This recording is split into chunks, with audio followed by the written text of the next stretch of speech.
Ici Bondy, ici Bondy. Ici Bondy, ici Bondy. B. B. C. BBC. Sur les Bondy. Bondy. Blog. Café. Bondy Blog Café. Gabriel garde l'anonyme. Ici Bondy. Ici Bondy. Bondy Blog Café.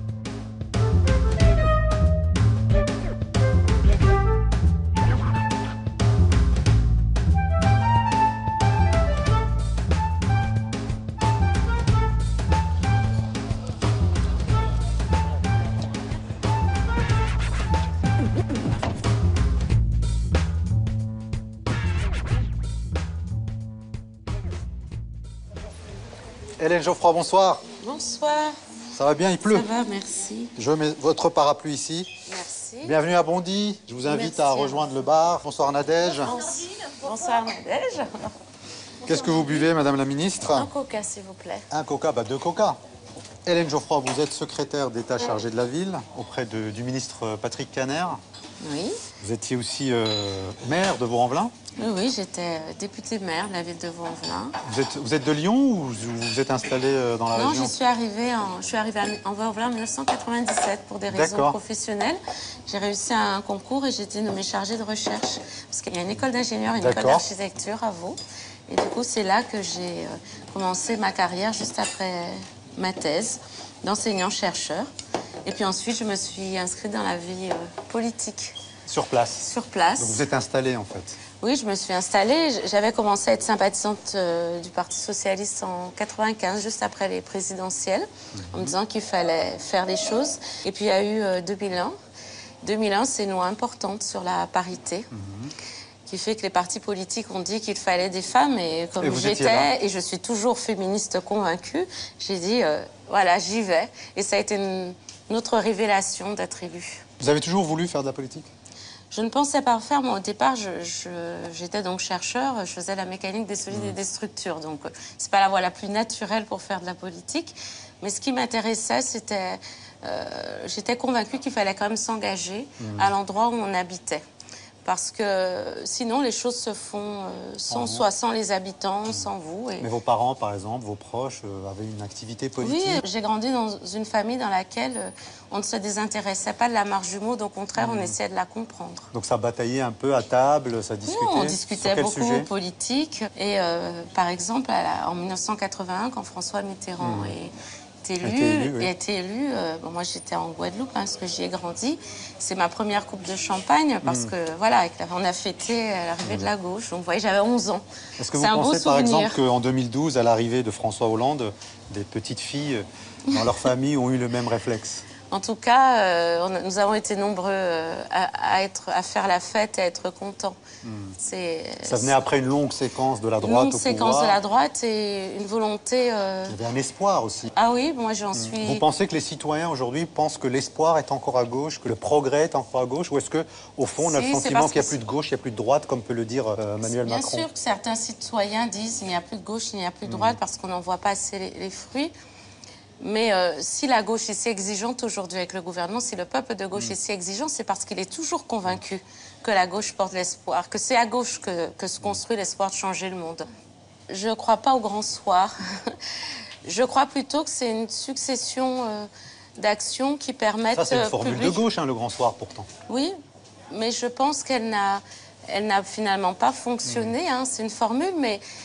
Donc à gauche, on est devenu plus réaliste. Il faut construire. Moi, j'ai toujours été pragmatique, en tout cas. Je pense qu'il faut être aujourd'hui, à un moment où les citoyens sont dans une forme de désenchantement, leur donner des preuves régulières de ce que la politique peut faire. Et en même temps, ne pas perdre de vue l'objectif, le rêve, se dire qu'on doit essayer de mieux vivre ensemble, de réparer les injustices, mais ça doit se démontrer dans le quotidien. On va l'aborder, ça. Parce que le désenchantement est encore plus important chez les citoyens des quartiers populaires. Les plus pauvres d'entre nous. Alors, Hélène Geoffroy, vous le savez, lorsqu'on reçoit un invité, on lui propose la conférence de rédaction du Bondy Blog, celle qui annonce en fait votre arrivée, et notamment le sommaire du magazine. Voilà, j'appuie ici et c'est parti. On reçoit Hélène Geoffroy, qui est secrétaire d'État chargée de la politique de la ville. Idir, tu as quelque chose à dire sur cette personnalité politique française? C'est une figure que moi je ne connaissais pas. Cursus honorum assez intéressant. Elle a fait Polytechnique, elle a été élue à Vaux-en-Velin, dans la banlieue de Lyon. Elle a été même maire. Elle a déjà dit qu'elle soutiendrait François Hollande s'il se présentait en 2017. Et elle est d'accord avec Valls quand il parle d'apartheid social et territorial. Mais ça ne l'a pas empêché d'être contre la déchéance de nationalité. C'est intéressant parce que depuis juillet 2012, elle est secrétaire nationale au PS déléguée à la lutte contre l'exclusion. Donc de la recevoir dans le cadre de la ville, ça va être un bon point, je pense, pour parler des banlieues. Je pense qu'elle va pouvoir réellement réagir aux problèmes qui se passent dans les villes. Parce qu'aujourd'hui, on a des politiciens qui parlent de la ville, qui parlent du savoir-vivre, mais ils pratiquent même pas le vivre ensemble. On voit que les politiciens dans les villes quand c'est pendant les moments de campagne électorale.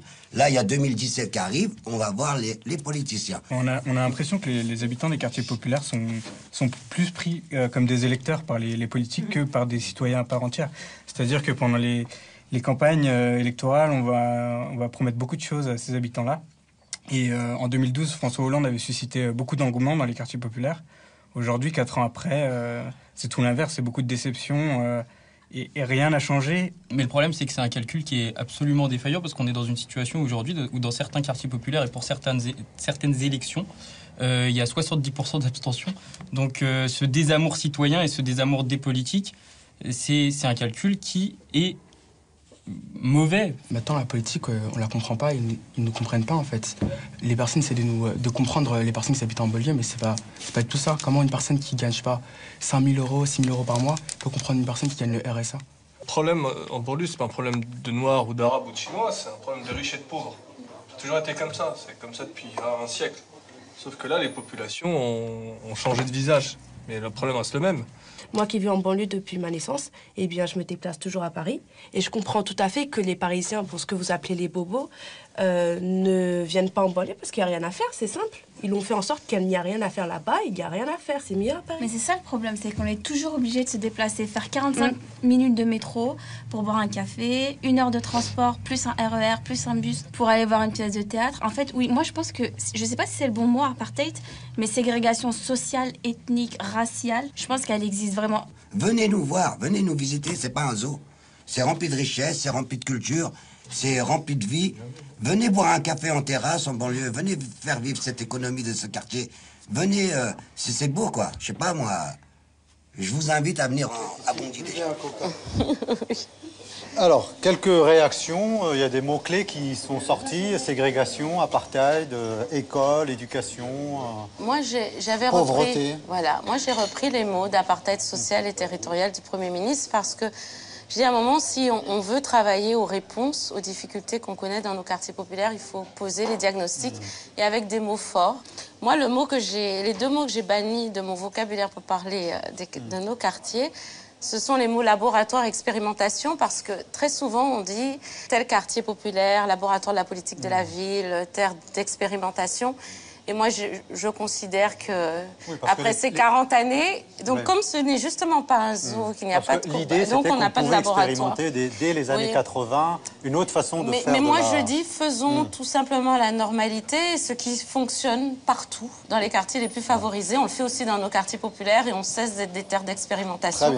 Donc c'est un terme. Donc il n'y aura pas de zoo en tout cas avec moi. Donc, vous pouvez terminer votre coca et puis on va évidemment rejoindre les 3 Bondy blogueurs pour approfondir tous ces mots-clés, notamment l'école, l'éducation, l'emploi, la lutte contre le chômage. Ce sont des questions qui sont très importantes, qui irriguent d'ailleurs le Bondy Blog Café depuis sa création, depuis 2010. Donc on termine notre coca et on rejoint les Bondy blogueurs. Café, Bondy Blog Café. Gabriel garde l'anonyme. Ici Bondy. Ici Bondy. Bondy Blog Café.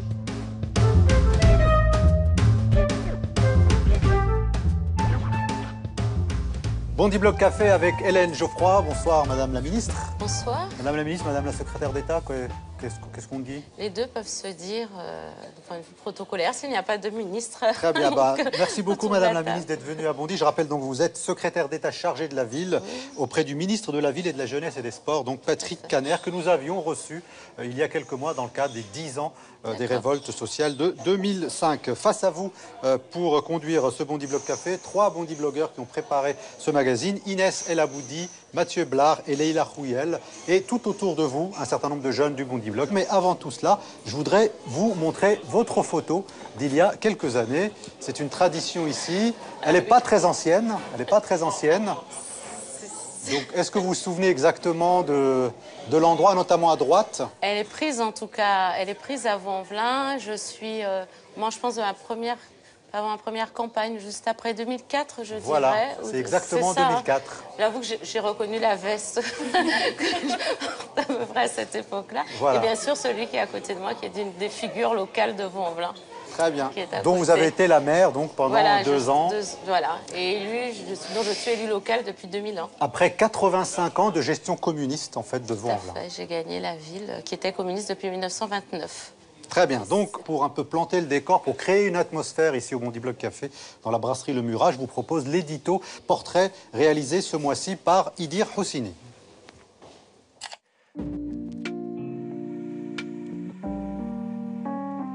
Hélène Geoffroy, secrétaire d'État auprès de Patrick Caner, ministre de la Ville, est en fonction depuis seulement un trimestre et déjà, elle a signé un texte majeur. Une lettre ouverte aux habitants des quartiers populaires. Une longue missive, pleine de bonnes intentions. Madame la ministre exhorte les banlieusards à garder espoir en la République. La vie est dure en périphérie, reconnaît-elle. Élue de la banlieue lyonnaise, elle en sait quelque chose. Mais cette polytechnicienne l'assure. Il ne faut pas s'inquiéter outre mesure. L'État, dirigé par les socialistes, construit un avenir meilleur pour nos quartiers. On pourrait résumer cette lettre en peu de mots. Les pauvres, faites-nous confiance, point final. Impossible, Madame la ministre. Qui peut dire que l'État n'a pas investi massivement dans les quartiers populaires? Personne. Qui peut dire que la situation s'est améliorée? Personne non plus. Une bonne lettre aux habitants des quartiers populaires dirait simplement la vérité et commencerait comme ceci. Madame, monsieur, vous êtes dans la gadoue. La conseillère d'orientation, le maire et Pôle emploi ne peuvent pas grand-chose pour vous. Pas grand-chose, c'est déjà mieux que rien. Vous êtes noir, vous êtes pauvre ou musulman, ce n'est pas de notre faute. Votre code postal commence par le 9 et le 3, et non, les bons numéros du loto étaient le 7 et le 5. Nous n'avons aucun moyen efficace de forcer une entreprise du 440 à ne pas vous discriminer. L'État s'excuse de vous avoir décerné des diplômes qui vous ont donné des prétentions. Bien malgré nous, la société préfère vous voir adopter la profession de vos parents immigrés. Bonne chance, Marianne. Voilà, Hélène Geoffroy, Idir, qui est juste en face de vous, donc a réalisé ce portrait. Je ne sais pas, une réaction, vous voulez l'interpeller? Je suis ravie qu'il ait pu lire ma lettre aux habitants des quartiers populaires. Je regrette que vous ayez eu le sentiment qu'elle n'était que pleine de bonnes intentions, parce qu'il me semblait avoir décrit effectivement une réalité compliquée. Mais parce que moi, je fais de la politique, parce que je crois que je peux changer les choses et que je ne suis justement pas résignée. C'est tout à votre honneur, Madame la Ministre. Moi, mon métier, c'est blogueur au Bondy Blog. Et ça fait 10 ans que je suis là. Et vraiment, on a cette impression que ça ne change pas, même que ça change en pire. Dans cet édito, je pensais que c'est peut-être défaitiste, mais l'État ne peut plus faire grand-chose pour nous et que c'est peut-être à nous de nous bouger. Enfin, effectivement, notre avenir, on doit le construire dans les habitants des quartiers populaires en y participant. Ça, j'en suis d'accord avec vous. Mais moi qui viens de Vaux-en-Velin, qui a fait naître la politique de la ville après les émeutes de 90, moi, je prétends qu'il y a une classe moyenne qui a progressé, c'est ce que je dis dans ma lettre, et qui a irrigué toute la société française, même si la société française ne s'en rend pas compte toujours. On ne veut pas toujours s'en rendre compte. Leïla. François Hollande court derrière l'électorat des banlieues qui a massivement voté pour lui en 2012. Mais il a déçu, que ce soit sur le front de l'emploi, que ce soit sur la promesse non tenue du vote des résidents étrangers, que ce soit sur la lutte contre le délit de faciès. Alors, est-ce que ça a vraiment un sens à 1 an des présidentielles ou est-ce que simplement vous faites la campagne de François Hollande pour 2017 ? Quand ce sera le moment, sûrement. Mais pour l'instant, je suis au travail en train à la fois de dire ce qui a été fait. Parce que ce n'est pas vrai que de 2012 à 2016, rien n'a été fait. Moi, j'ai vécu en tant qu'élue locale entre le moment où les quartiers populaires n'intéressaient plus, où on ne nommait plus suffisamment d'enseignants remplacés, où les associations n'avaient plus de financement, et maintenant. Mais évidemment, et je sais que vous allez m'en faire reproche, tout n'a pas été résolu. Mais nous avons posé, me semble-t-il, les bons diagnostics. Comment les banlieues se sont transformées physiquement parce que les habitants ont retrouvé un habitat plus digne. Mais ce qui est encore à faire, et je vous l'accorde, c'est la question de l'accès à l'emploi. Et puis c'est la question de la formation et de l'éducation où le chantier a commencé mais n'est vraiment pas achevé. Mathieu. Justement, vous, votre travail ici, c'est de nous dire ce qui a été fait. Nous, notre travail ici, c'est de vous dire ce qui n'a pas été fait. Donc moi, je voudrais revenir sur le droit de vote des résidents étrangers aux élections locales. C'est une proposition étendard de la gauche depuis Mitterrand. Est-ce que pour le Parti socialiste, ça va être aussi encore une proposition pour 2017. Et est-ce que vous pensez qu'il y a encore une attente autour de cette proposition et qu'on peut encore y croire? Moi, je vais vous donner, je ne sais pas quelle sera la position du Parti socialiste sur ce sujet, je vais vous donner la mienne, vous voyez, très franchement. Moi, en tout cas, ce n'est pas une proposition que je ferai, parce que je pense qu'elle n'a plus le sens qu'elle avait en 1981. En 1981, nous avions des gens qui étaient arrivés en France dans les années 60-70 pour reconstruire le pays. Aujourd'hui, ce que nous avons à l'essentiel, ce sont des gens, des personnes qui sont françaises dans nos quartiers populaires. Et puis, des étrangers qui arrivent régulièrement, mais qui peuvent ou pas faire le choix de la France. Moi, je porte plutôt l'idée qu'on facilite l'accès à la nationalité française pour ceux qui le souhaitent. Et puis, si le débat doit continuer sur le droit de vote des étrangers, pourquoi? Enfin, moi, je n'interdis pas que la gauche le porte, hein. Mais je vous dis, à titre personnel, ce ne serait pas ma mesure phare. Moi, ma mesure phare, ce ne sera pas celle-là. Je vous le dis franchement. Et puis, enfin, en 2012, pour être résidente d'un quartier populaire du 93, beaucoup de personnes ont voté, en l'occurrence, pour François Hollande, pour cette mesure-là, notamment en se disant que ça pourrait permettre à leurs parents de voter. Il s'est attiré pas mal de voix. C'est peut-être une des raisons qui a fait qu'il a été élu. C'est peut-être aussi une mesure d'égalité, tout simplement. C'est une mesure... Non, mais je aujourd'hui, le constat, c'est que ça n'a pas du tout été appliqué. Nous n'aurions pas... De toute façon, la question qui s'est posée, parce que j'étais députée à l'époque, c'est est-ce qu'il fallait quand même aller jusqu'au bout du débat, porter le texte de loi ou pas, en sachant que de toute façon, nous ne gagnerions pas parce que nous n'avions pas les 3/5 nécessaires, Sénat et Assemblée nationale. Moi, ce que je dis aujourd'hui, c'est qu'il me semble que le débat majeur, c'est celui de comment on se sent appartenir à la nation et que c'est sur ça que nous devons aussi, si en tout cas nous devons parler de questions de société, ça peut être une manière de sur celle-là. Justement. Je sais pas, moi j'ai eu la chance de faire une mission parlementaire sur les immigrés âgés, ceux qui vieillissent dans nos foyers.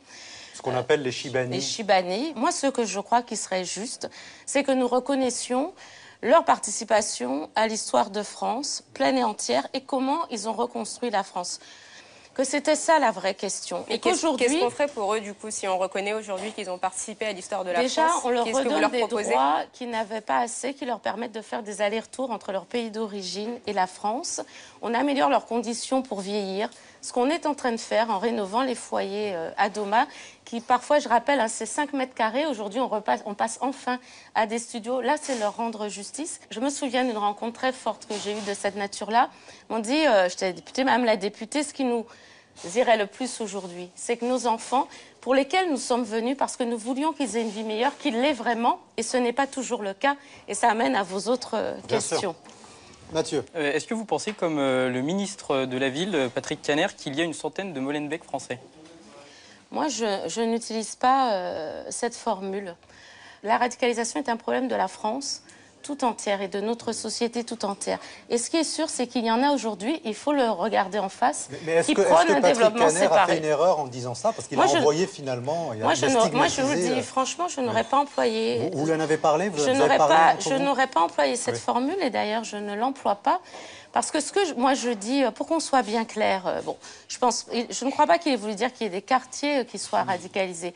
En revanche, il y a dans notre société des gens qui prônent un développement séparé. C'est vrai, c'est une expression que j'emploie souvent parce que je trouve qu'il y a des moments dans l'histoire, hein, pas qu'en France, où des gens ont dit on ne peut pas vivre ensemble et vaut mieux que chacun fasse son chemin de son côté. Ça a été le cas à un moment, si vous avez regardé, moi j'ai grandi aux Antilles, donc forcément on est proche de ce qui s'est passé aux États-Unis quand il y a les mouvements avec Malcolm X qui à un moment a dit on se sépare et puis qui à la fin s'est rendu compte que ce n'était pas possible.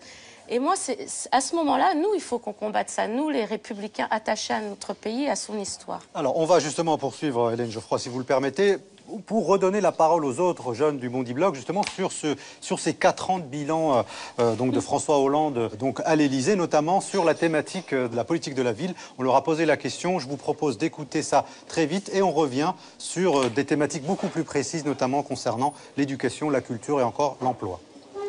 Je pense que pour changer fondamentalement la situation des périphéries urbaines, il faut réellement avoir une politique qui agit sur plusieurs vecteurs, pas exclusivement la rénovation du bâti qui relève du marketing, même si c'est important également. Il faut aussi s'attacher à l'éducation, il faut aussi s'attacher aux inégalités. Il y a un exemple précis, Clichy-sous-Bois, depuis 10 ans, 11 km de Paris, ils mettent 1h20 pour y aller. Ça, c'est une situation d'apartheid. Il y a aussi un rappel à faire sur les questions des dotations données par l'État auprès des municipalités qui ont commencé à fondre depuis 2014 et qui sont obligés de se serrer la ceinture et à ce moment-là de plus subvenir aux besoins des associations qui essaient de faire leur boulot sur le terrain. Parce que les quartiers, on en parle, ils sont pauvres, ils sont dans la merde, excusez-moi pour l'expression, mais ça bouge quand même. Il y a plein d'associations qui bougent et qui ne sont pas du tout soutenues par la mairie, les structures, missions locales, maisons de l'emploi, machin.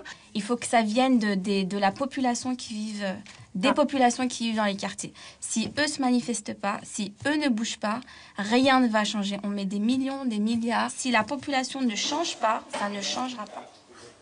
Alors, Mathieu. Depuis les années 80, il y a eu 3 grandes révoltes ou émeutes, quel que soit le terme qu'on choisisse d'employer, dans les banlieues françaises. Donc Lyon, dans les années 80, Vaux-en-Velin, vous connaissez bien, en 90, Clichy-sous-Bois en 2005. Au Bondi Bloc, chaque semaine, on fait le constat que la situation n'a pas changé. Mais la question qui se pose, en fait, c'est finalement à quoi la prochaine émeute? J'espère évidemment qu'il n'y aura pas de prochaine émeute. Je le dis avec gravité parce que chaque fois qu'il y a une émeute, ça remet finalement, je dirais, dans une difficulté encore plus grande tous ceux qui vivent dans nos quartiers populaires. J'entendais dans le reportage que vous venez de passer le fait de se dire il faut que les gens se prennent en main. Évidemment, on ne peut pas être dans des quartiers populaires dans des postures de victime. Personne n'est une victime. En revanche, il y a des soucis, il y a de la discrimination, il y a de la ségrégation spatiale, je l'ai déjà dit. Et puis, il y a des associations qui bougent. Quand on parle du bâti, c'est pas une fin en soi, le bâti. Je partage. Mais dire que c'est que de la cosmétique... Que depuis 2003, ça a coûté 47 milliards d'euros, dont 12,3 milliards seront payés par l'ANRU. Et pourtant, le résultat n'est pas là. C'est pour ça que moi, je me permets de parler de coup de com'. Et ça fait un peu cher le coup de com', parce que quand on voit que les autres leviers sont pas suffisamment activés à côté de ça, on se rend compte qu'il y a des sommes astronomiques qui sont dépensées là-dedans.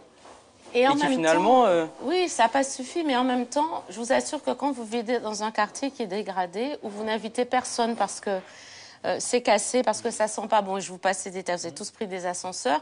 Donc du coup, c'est important. Vous savez, quand le quartier est refait, quand de nouveau vous pouvez inviter des gens, ça suffit pas, mais c'est important. L'étape d'après, c'est pour ça qu'on a fait une loi. C'est pour ça que je ne veux pas que vous disiez que rien n'a été fait. Quand en 2014, on fait une loi sur la politique de la ville, c'est qu'on dit que désormais, on ne parle plus que du bâti. On oblige, quand on va rénover, maintenant les nouveaux quartiers, à parler d'accès à l'emploi, de développement économique. Et on va parler d'école et d'éducation. C'est-à-dire qu'on a beaucoup travaillé sur le bâti, un peu moins sur l'humain. Oui, un peu moins. C'était plus facile finalement de travailler sur le bâti. Paradoxalement, c'était plus facile. On avait l'impression que ça allait suffire, mais les problèmes des gens, ils sont restés. Moi, le quartier à Vaux-en-Velin qui a été rénové, c'est celui où les gens votent le moins. C'est-à-dire que même quand on a fini de transformer le quartier, les gens ne se sont pas dit « ça y est, les politiques publiques ont changé ma vie, je vais voter parce que ça sert à quelque chose ». C'est le plus fort taux d'abstention d'une ville qui a déjà un très fort taux d'abstention. Et c'est pareil, je sais, en Seine-Saint-Denis. Et pour revenir sur le fait de se prendre en main, de rehausser l'économie des quartiers populaires, on a beaucoup de grosses entreprises, et notamment dans le 93, qui viennent s'installer en banlieue. Donc tout le monde est content parce que les grosses boîtes viennent chez nous. On se dit qu'on va enfin pouvoir utiliser nos diplômes pour travailler. Au final, ces boîtes-là ne recrutent pas du tout. Donc qu'est-ce qu'on peut faire du coup pour ces entreprises? Est-ce qu'on peut les contraindre à recruter dans les zones dans lesquelles ils s'installent, les forcer, Il y a des choses à faire. On s'est rendu compte que le simple fait de faire des exonérations fiscales ne suffisait pas. Parce que ça a été la première vague. Il y a des choses essayées. On ne peut pas dire que jamais n'a été fait. On a fait les zones franches. Ça ne suffit pas. Nous, du coup, cette année, depuis mon arrivée, nous avons lancé ce que j'appelle une grande opération. Vous me pardonnerez le terme, mais il n'y en a aucun qui me vient au moment où je vous parle. Pas expérience, pas laboratoire. Pas expérience, pas laboratoire. Non, c'est une vraie opération, c'est-à-dire qu'on est en train d'appeler tous les Bac+3 qui sont inscrits au service public de l'emploi dans les quartiers de la politique de la ville pour les mettre en réseau avec les entreprises. Celles qui nous disent qu'elles ont du mal à trouver. Et donc là, on va faire les choses concrètement. Et là, on est en train de convoquer les jeunes en ce moment. Et si on découvre que... ça veut dire qu'il faut passer à ce que fait ma collègue Myriam El Khomri, qui a lancé un testing sur les entreprises. Vous avez peut-être vu la campagne anti-discrimination et qui a lancé un testing avec l'idée... C'est pas la première chose qui me vient à l'esprit quand on parle de Myriam El Khomri par les temps qui courent, mais on a aussi l'occasion d'y revenir. Mais vous voyez que... J'ai jamais dit qu'elle ne faisait rien, par contre. Qu'elle a plus d'une corde à son arc. Et que du coup, il y a des sanctions qui peuvent être mises en œuvre. Mais moi, j'aimerais tout de suite, parce que ça fait longtemps qu'on parle des choses, j'ai essayé essayé de partir sur quelque chose de très concret. On a recensé aujourd'hui les Bac+3 inscrits au Pôle emploi à la mission locale, moins de 25 ans. Et là, les préfets sont à l'œuvre avec les services publics. L'Observatoire national de la politique de la ville vous a remis un rapport début mai et le rapport montre que la situation socio-économique elle est désastreuse. Quand on voit par exemple que le taux de chômage des résidents des QPV, donc les quartiers qui sont situés en politique de la ville, s'élève à 27% contre 10% dans le reste des agglomérations, qu'est-ce que vous comptez faire face à ce chiffre qui est quand même alarmant et qui ne date pas d'hier? Oui, il est alarmant, il reste alarmant. Donc on s'est dit, concentrons les efforts, donc on met plus d'argent sur ces quartiers, 1500 quartiers. Mais ce qui est vrai, donc du coup, il faut mesurer quand même ceux qui passent et qui s'en sortent, je tiens à le dire. Ensuite, nous avons les mesures, y compris, elles vous plairont moins, mais pour les jeunes moins diplômés, tout ce qui est d'accès à l'emploi. Et ça fonctionne. J'étais tout à l'heure à Bondy, rencontrer des jeunes de la garantie jeune. Il y a les jeunes des emplois d'avenir. Nous avons réussi à en avoir des quartiers. Pourquoi je vous le dis? Parce qu'au début, quand on a fait la loi, on a lancé les emplois jeunes et on s'est rendu compte que le plus d'emplois jeunes étaient signés dans le monde rural et que dans le monde urbain, c'était tout le reste de la ville sauf le quartier populaire. Et donc, nous avons été obligés de devenir très volontaristes. Mais ça ne peut pas aller mieux sans que le chômage s'inverse de façon nationale, évidemment. On va poursuivre, si vous le permettez, Madame la Ministre, avec une autre question d'actualité. Ce sont les grèves, les blocages, la loi El Khomri qui a été citée tout à l'heure par Mathieu. Quelques propos, réactions des jeunes du Bondy Blog et on vous fait réagir sur finalement des questions qui dépassent le périmètre de votre responsabilité au gouvernement. Par rapport à la loi El Khomri, j'ai l'impression qu'on perd notre démocratie et justement les mouvements Nuit debout, les raffineries, etc. Justement, c'est pour essayer de la récupérer. Mais l'État, il en a rien à faire, quoi. Enfin, il n'écoute pas, quoi. J'ai l'impression que c'est une guerre de fierté, en fait, entre le gouvernement et la population. Ils savent très bien que cette loi, même si elle passe, même si on ne dit rien, demain, elle va faire des problèmes. Dans les tribunaux, il y aura plein de problèmes entre un ouvrier et son patron, un salarié et son patron. Là, le gouvernement, il peut pas vraiment reculer parce qu'il a déjà reculé sur la déchéance de nationalité. S'il recule encore une fois là, il sera plus crédible pour 2017. Donc il se retrouve un peu face à un mur, en fait. Il peut pas reculer, mais il doit faire face à la gronde sociale. Le 49.3 serait passé, donc coup de force, dès le début. La loi serait dans tous les cas passée, mais là, ils ont retourné leur chemise sans cesse pour un projet qui ne plaît quand même pas. Ils ont perdu tellement d'énergie, tellement de sous et tellement d'heures de travail des parlementaires pour quelque chose qui, dans tous les cas, révolte les Français. Inès. Moi, je voulais savoir comment on se sent aujourd'hui au gouvernement quand on fait passer quelque chose de force, qu'on voit des milliers de Français dehors qui se retrouvent à manifester, à perdre leur journée de salaire pour se révolter. Quel est le sentiment, le ressenti de l'autre côté, au niveau de l'ambiance? Forcément, l'ambiance est grave parce qu'on ne peut qu'être grave quand il y a des gens qui contestent ou qu'il y a des blocages dans le pays. Moi, j'avoue que je soutiens la loi El Khomri, de même que lorsque j'étais députée, j'aurais voté la loi d'Emmanuel Macron, qui est passée aussi avec un 49.3, parce que j'estime que parce que nous avons un chômage important, notamment dans nos quartiers populaires, il faut y aller, il faut foncer. Bien sûr qu'il faut, et la loi n'empêche pas de préserver les acquis de ceux qui sont salariés, mais bon sang, il faut que les gens des quartiers y rentrent sur le monde du travail.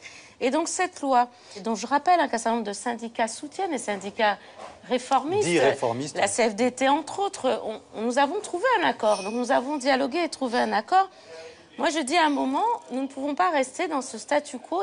Donc je vous invite à regarder aussi cette loi sous cet angle-là. On a besoin de discuter au niveau des entreprises. Mathieu ou Leïla. Et des temps de la garantie jeune dont je parlais à l'instant. Vous venez de parler des syndicats. Quelqu'un a dit, c'est une petite devinette, attaquer les syndicats, c'est attaquer les salariés.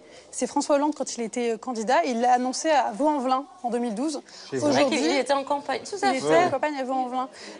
Pierre Gattaz parle de dictature stalinienne quand il parle de la CGT. Que pensez-vous des actions de la CGT? On parle de voyous, de terrorisme. Non, bien sûr que non. J'aurais passé. Les mots sont outranciers. Notre pays laisse évidemment le droit de manifester.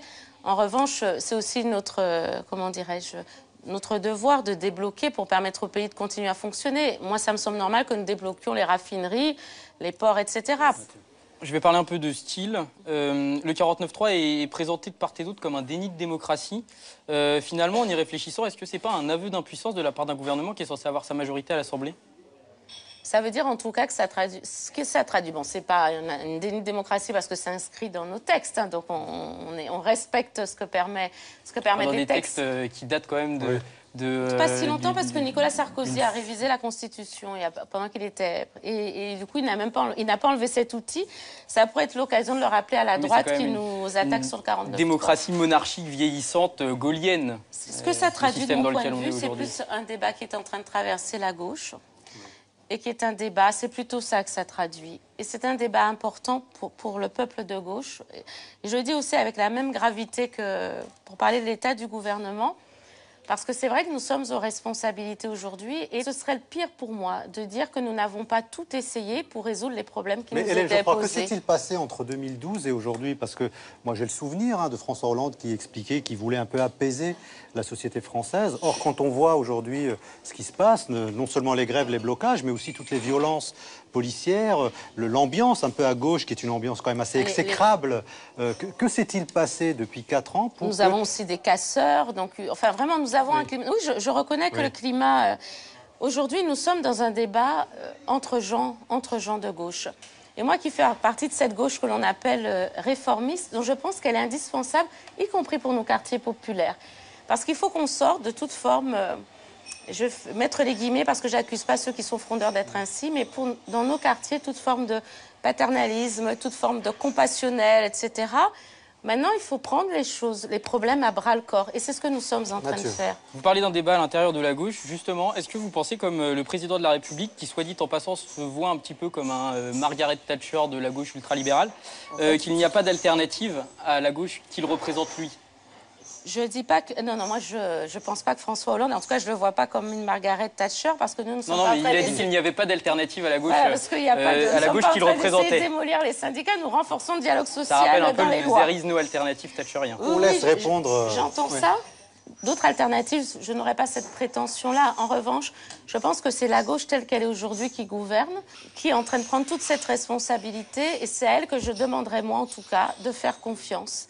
Moi, je considère que la gauche qui transforme le pays et qui prend les choses à bras-le-corps, c'est la gauche utile dont nous avons besoin. Ça, c'est la gauche de Valls, c'est ça? Oui, mais si je suis rentrée au gouvernement, c'est que je partageais en tout cas... Qui représente à peu près 5% aux primaires de 2011. Non, c'est pas que la... Non, c'est la gauche de la majorité des députés de l'Assemblée nationale aujourd'hui au Parti socialiste, des élus locaux qui sont investis auprès des habitants aujourd'hui. Non, et puis c'est la gauche qui se tourne aussi, évidemment, vers les citoyens. C'est pas une gauche autoritaire. Ça un peu tard, justement. La gauche est au pouvoir depuis 2012 maintenant, et c'est seulement sur cette dernière année que ça bouge. Ça ne plaît pas forcément aux Français, mais ça arrive pas un peu trop tard? Ça se cristallise, mais où je vous rejoins, c'est des débats que nous n'avons pas eus assez tôt, me semble-t-il, et je vous le dis avec une grande franchise, et qui est venu le temps d'une forme de clarification aujourd'hui. Nous voulons une gauche effrondeur, entre guillemets, nous, une gauche qui protège, évidemment, qui protège les citoyens, qui les aide à s'émanciper. Et nous avons des désaccords sur le chemin à prendre. Alors, on parlait tout à l'heure avec vous d'atmosphère au sein du gouvernement. L'atmosphère aussi est des fois compliquée, elle pique les yeux, notamment lors des manifestations. Donc c'est pour ça qu'on a utilisé le mot lacrymo comme mot abécédaire de l'actu. Vous le savez, nous prenons un mot de l'actualité et nous demandons aux jeunes du Bondi Blog de phosphorer, si j'ose dire, autour de ce mot. Je vous propose de regarder ça quelques instants et on réagit juste après. Elle. Comme larmes, les larmes de ceux qui manifestent et ceux qui souffrent. A comme antidémocratique, c'est un peu ce qu'on a fait avec le 49.3, une loi que personne ne veut. C comme coup de matraque, la seule réponse du gouvernement Valls face à la grogne sociale. R comme rage face à ce sentiment de répression. R pour République, un régime qui doit servir à l'intérêt de tous. Y comme yo-yo, la colère qui monte, les résultats qui régressent.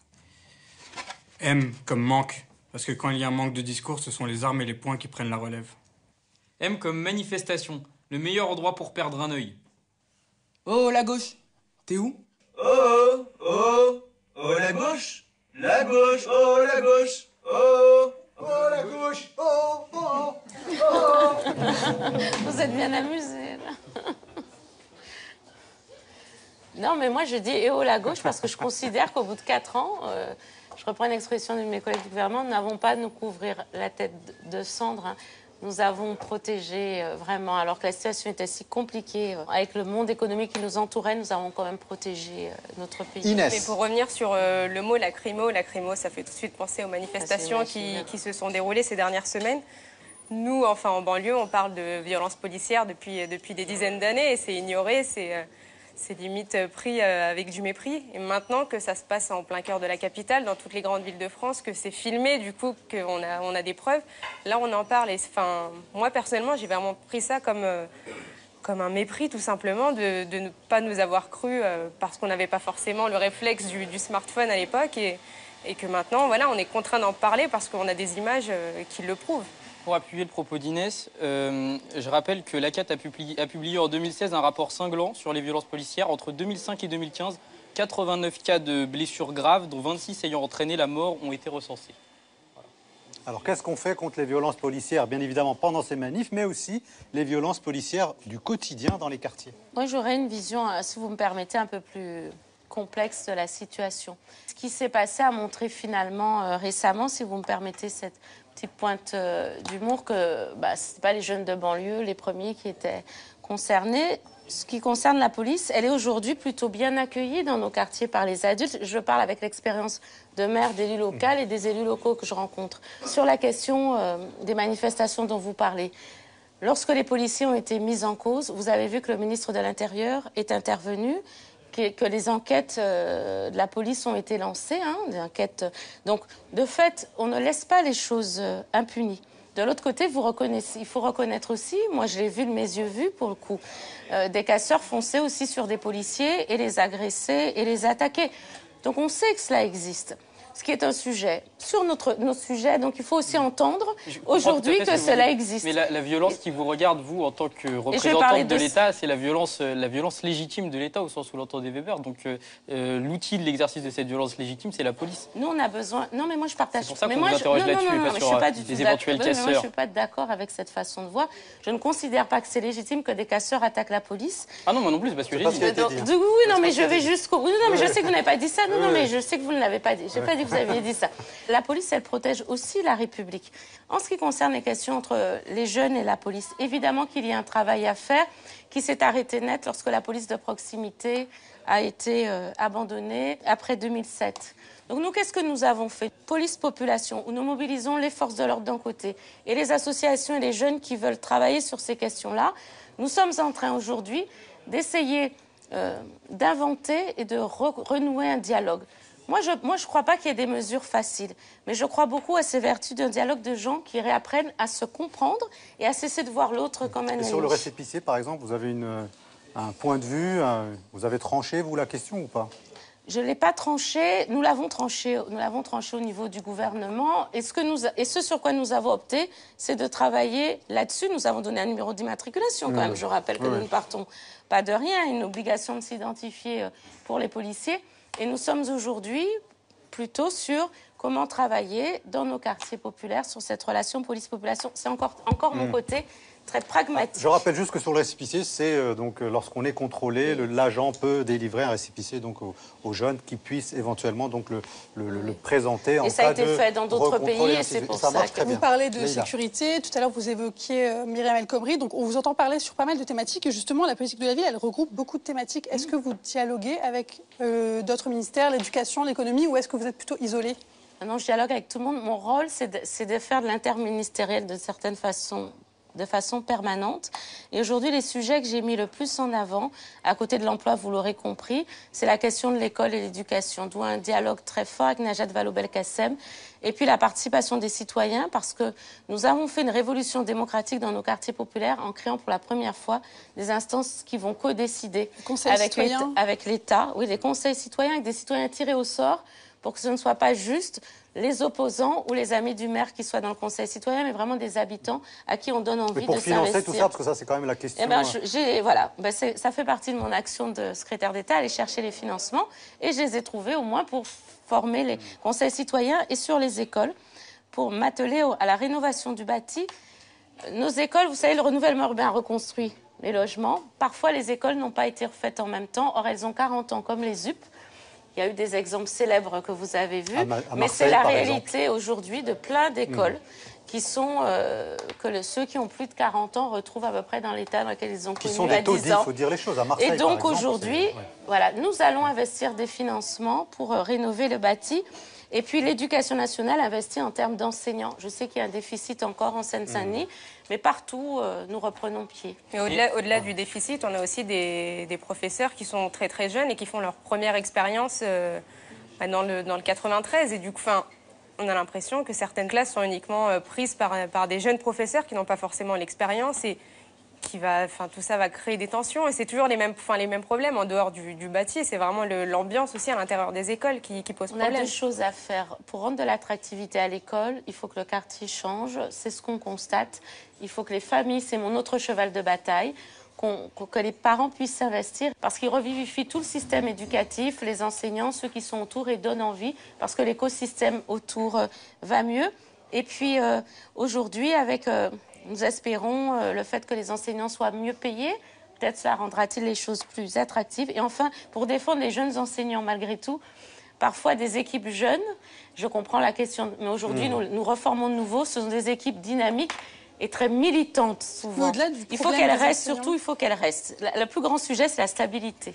Alors, on va accueillir tout de suite, si vous le permettez, Nassira El Mouadem pour l'interview mensuelle.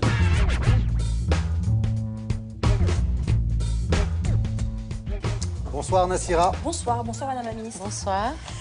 Vous avez dit aux blogueurs que les missions locales actuellement recensent les bac+3 et plus. Dans les missions locales, est-ce que vous n'avez pas peur de passer à côté de l'objectif qui est louable?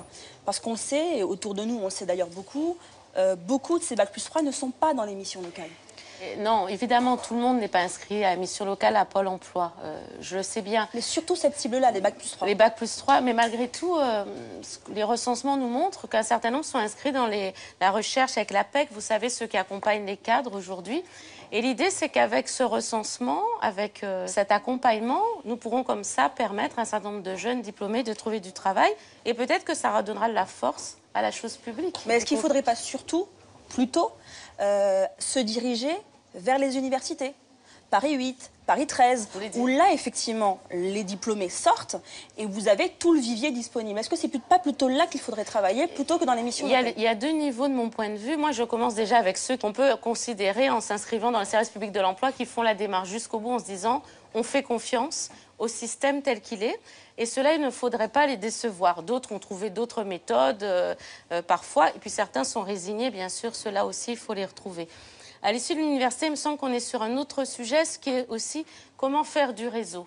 Et moi, j'ai le souhait et je pense... Le sujet, quand on sort de l'université, c'est de trouver un travail. Oui, mais c'est avoir du réseau. On est vraiment au cœur du sujet. Oui, mais c'est avoir aussi du réseau pour le faire. Moi qui travaille avec les écoles d'ingénieurs, je vois bien comment un réseau est constitué en sortie d'école qui permet de trouver du travail un peu plus facilement. Et c'est là un de nos sujets, et encore plus pour les habitants des quartiers populaires. C'est mon ambition, dans le temps pendant lequel je serai secrétaire d'État, d'arriver à aussi fédérer ceux qui ont irrigué toute la société française dont je parlais tout à l'heure, en leur disant, pas « et oh », mais aidez-nous aussi, vous qui vous en êtes sortis. Il y a un chiffre très précis. Il y a sur les bac+5, donc dans les quartiers prioritaires de la ville, donc les anciennes US, 53% seulement des bac+5 dans ces quartiers ont accès à l'emploi, qu'ils soient CDD ou CDI, contre 71% sur le reste du territoire. C'est bien pour ça qu'il y a une urgence de mon point de vue. Et si j'en ai fait un sujet national du dernier comité interministériel, et nous avons lancé cela très officiellement comme une des mesures importantes, parce que c'était redire que la promesse républicaine fonctionne. Et pour moi, c'est très important dans les moments d'élitement que nous sommes en train de vivre. Fonctionne, peut fonctionner, d'accord. Qu'elle doit, alors je vais même fonctionner. Qu'elle doit fonctionner. Vous avez beaucoup parlé aussi de la garantie jeune, l'objectif 100 000, voire 150 000 en 2017. Ce sont toujours d'ailleurs les missions locales qui accompagnent ces jeunes. Quel regard vous portez justement sur le travail des missions locales, très rapidement? Un travail positif parce qu'elles ont beaucoup de jeunes à accompagner. Des difficultés parce qu'elles aussi, elles ont la question de la sortie et du réseau. Et ce que permet la garantie jeune, je le dis en deux mots, et c'est pour ça que c'est important, c'est que de signer un contrat avec un jeune sur une certaine durée pendant laquelle il a un financement pendant ce temps-là, on le libère des contingences matérielles immédiates pour qu'il puisse se concentrer sur sa formation et son projet. Oui, mais ça suffit. Nous avons des taux de réussite de près de 60% pour ceux qui sont là depuis 2 ans. Et c'est le cas à celle de Bondy. Mais alors justement, ça marche tellement bien que même les salariés des missions locales sont très satisfaits du dispositif, mais ils sont inquiets aussi sur les difficultés financières que vivent les missions locales. J'ai d'ailleurs là, c'est un courrier adressé par Jean-Patrick Gilles, qui est donc le président de l'Union nationale des missions locales, qui est adressé à Manuel Valls. J'en ai récupéré une copie, et là il est très clair, il est inquiet des difficultés financières, et notamment de la baisse des crédits de l'État et des communes et des autres collectivités. Qu'est-ce que peut faire l'État pour justement accompagner les missions locales, puisqu'elles ont elles aussi cette priorité d'amener les jeunes dans l'emploi? Moi, je précise, l'État, lui, ne baisse pas ses financements. En mettant les dispositifs de garantie jeunes et d'emploi d'avenir, en réalité, nous avons mis les missions locales au cœur des dispositifs. Les missions locales perdent entre 5 et 8% de leurs crédits de la part de l'État, des régions, des départements et des intercommunalités. Oui, c'est ce que je voulais dire. Non, l'État a plutôt bien accompagné les missions locales sur ce quinquennat, en lui confiant des choses très précises entre les emplois d'avenir et la garantie jeune. En revanche, il faut que le travail soit accompagné. Les missions locales, elles ont 3 financeurs en général, l'État, la région et la commune, ou les communes qui sont porteuses. Donc, du coup, aujourd'hui, il faut qu'on dise où sont nos priorités. Et il me semble que la question de l'accès à l'emploi est une priorité majeure. C'est très vaste. Mais on voit effectivement que tout est donné sur la question de la garantie jeune. Or, les missions locales ne font pas que ça. Mais on leur demande de plus en plus de choses à faire avec des difficultés financières qui sont de plus en plus compliquées à gérer. Et puis, il y a la surcharge administrative, il y a aussi la hausse des arrêts maladie qui sont de plus en plus importantes dans les missions locales. Concrètement, qu'est-ce que vous pouvez faire pour les aider? Mais c'est que moi, je ne partage pas. Là, on a un point. C'est un diagnostic très précis. Un diagnostic, oui, mais parce que moi, j'étais à la commission. Je le dis vraiment en connaissance de cause, parce que j'étais à la commission Affaires sociales de l'Assemblée. Et moi, je suivais les questions de l'emploi et de la mission locale. Et j'étais dans la mission d'évaluation des emplois d'avenir. Depuis que nous sommes arrivés, les missions locales ont retrouvé, de la part de l'État, je réinsiste, un confort parce qu'on les a réinscrits comme élément central pour accompagner les jeunes, ce qui n'était plus le cas. On leur a donné des financements pour les dispositifs dont j'ai parlé. Et le reste, ce qu'il faut aujourd'hui, en termes de fonctionnement, oui, mais parce que c'est des nouveaux dispositifs. Après, elles ont gardé les financements des dispositifs qu'elles avaient avant. Qu'elles aient besoin de financements complémentaires, je ne le nie pas. Mais nous n'avons pas aggravé la situation des missions locales. En revanche, nous leur avons donné des outils. Parce que vous savez, accompagner un jeune pendant 26 mois, sans jamais rien avoir à lui proposer, c'est démobilisateur, évidemment, pour le conseiller mission locale, mais alors pour le jeune, c'est dramatique. Donc les suppressions d'emplois et les difficultés administratives des salariés dans les missions locales, elles n'existent pas? Je n'ai pas dit qu'il n'y a pas de difficulté. Je dis simplement, pour une fois quelque chose fonctionne et que les missions locales le disent, vous les avez rencontrées, vous l'ont dit, que la garantie jeune fonctionnait, il faut nous en réjouir. Oui, mais encore une fois, elles ne font pas que ça et c'est justement ce qu'elles disent. Mais le reste aussi, elles vont continuer à le faire et je vous assure que c'est notre rôle et celui du ministère du Travail. Moi, mon rôle, c'est de m'occuper du fait qu'elles aient bien chaque fois au moins 20% de leur public qui viennent de nos quartiers. Ça, c'est un enjeu déterminant pour nous. Merci à vous, Madame la Ministre. Merci Merci beaucoup, Nassira El Mouadem. Merci Nassira El Mouadem pour cette interview mensuelle. On continue et on termine ce magazine Hélène Geoffroy avec les questions du public. Vous le savez, nous terminons toujours avec ça. Et on a une question ici à gauche. Bonjour Madame la Ministre, je suis Tristan Péribois du Trapi Blog. Alors c'est un peu le Bondy Blog de Trappes. On parle souvent de discrimination ethno-raciale, mais est-ce que la vraie discrimination, ce ne serait pas la discrimination scolaire qui est liée au taux d'échec scolaire dans les quartiers populaires? Sur la question des discriminations, elles sont une réalité. Je crois que plus personne ne les nie. Discrimination au nom, à la couleur de peau et à l'adresse également, qu'il ne faut pas oublier. Aujourd'hui, nous sommes dans un moment où il faut que nous disions comment devient-on plus pragmatique au-delà des déclarations d'intention. Et c'est pour ça que l'école, me semble-t-il, est le premier lieu à réinvestir. C'est pas que nous l'avions quitté, mais peut-être que nous avions pensé que les choses allaient de soi, allaient naturellement. D'où la volonté que l'on continue à mettre encore plus de moyens. Mais plus que ça, que tous les acteurs interviennent, pas seulement l'éducation nationale, j'en parlais, les parents, les acteurs associatifs, et les entreprises, parce qu'elles aussi ont leur part de responsabilité sociétale, la culture, le sport. Tout le monde doit être mobilisé aujourd'hui sur ces questions-là pour qu'à la fin, la promesse républicaine dont je parlais puisse s'exercer. Merci beaucoup, Hélène Geoffroy, d'avoir répondu à toutes nos questions, aux questions du public. Vous le savez, il y a une tradition dans cette émission depuis maintenant 5 ans, puisque c'est notre dernier numéro de la saison. Il y a une affiche qui va arriver, c'est celle du Bondy Blog Café. Nous vous demandons, s'il vous plaît, de faire une petite dédicace et ensuite de la lire à haute voix, ce qui vous donne droit à 2 petits cadeaux. 2 livres. Le premier, c'est Les descendants d'immigrés d'Emmanuel Santelli. Ça, c'est votre premier cadeau. Et puis, un deuxième cadeau qui, lui, est un peu plus lourd, un peu plus difficile, mais en même temps un peu plus contemporain, Vers la guerre des identités. C'est un livre qui a été dirigé par Pascal Blanchard, Nicolas Bancel et Dominique Thomas, concernant donc la fracture coloniale et la révolution ultranationale. C'est votre deuxième cadeau, Madame la secrétaire d'État. Et vous pouvez noter... Et à mon tour, je tenais quand même, puisque je sais que c'est une édition un peu particulière, vous remercier de m'y avoir invité. Et puis vous souhaitez surtout de continuer, parce qu'on a besoin d'intervieweurs aussi dynamiques et sans langue de bois, qui sont capables à une secrétaire d'État de la bousculer et de bousculer tous ceux que vous avez interviewés. Et puis vous dire aussi que je vois qu'il y a une nouvelle génération à laquelle vous avez envie de passer la main. Tout à fait. Ça ne veut pas dire que vous vous en allez, j'espère, de l'engagement, que vous restez engagés. Mais je suis sûre que vous les avez bien formés, je n'en doute pas. Je voudrais, par la même occasion, évidemment, remercier toutes les personnes qui nous ont accompagnés pendant cette aventure, pendant ce quinquennat, puisqu'en réalité, le Bondy Blog Café existe depuis 2010. Nous sommes en 2016, donc ça fait 5 ans exactement. Merci aux chaînes, merci à LCP, à France O, merci évidemment à Jamart, à Zadig Productions et à tous les jeunes du Bondy Blog qui ont contribué à la réussite finalement de cette expérience. Parce que moi, j'ose le dire, c'était une expérience, c'était aussi un laboratoire. Il fallait évidemment réinventer les interviews politiques. Il ne tient qu'aux responsables des programmes et de chaînes qui nous regardent aujourd'hui de poursuivre cette aventure. Il y a au Bondy Blog toute une génération qui est prête à reprendre le relais. En tous les cas, moi j'ai été ravi de présenter ce magazine. J'ai été ravi d'accompagner les gens qui nous ont fait confiance et je serai ravi évidemment de poursuivre cette aventure. De l'autre côté de l'écran, je regarderai avec plaisir les jeunes que nous avons accompagnés depuis quelques années. Ah, vous n'êtes pas la génération des 140 signes de Twitter. Hein, c'est pour ça, vous avez compris pourquoi j'ai un souci. On aurait dû vous apporter une affiche vierge. Non, j'écris tout simplement. La France se construit aussi dans nos quartiers populaires. Alors je dis à notre jeunesse, à l'instar de Félix Eboué, compagnon de la Libération, jouez le jeu. Nos valeurs nationales méritent qu'on les serve avec intelligence et avec passion. Merci beaucoup d'avoir accepté notre invitation. Vous êtes inscrite dans l'histoire du Bondy Blog Café voilà, vous êtes donc la dernière de ce plateau. Le premier a été François Hollande. Donc vous voyez, c'est comme quoi l'avenir vous appartient. Merci beaucoup. Merci à Nassir Al-Moadem que j'ai oublié de citer tout à l'heure et Idir Hosseini, le président du Bondy Blog. J'espère que vous retrouverez le Bondy Blog Café à la rentrée prochaine. Merci et bon été à vous. Merci.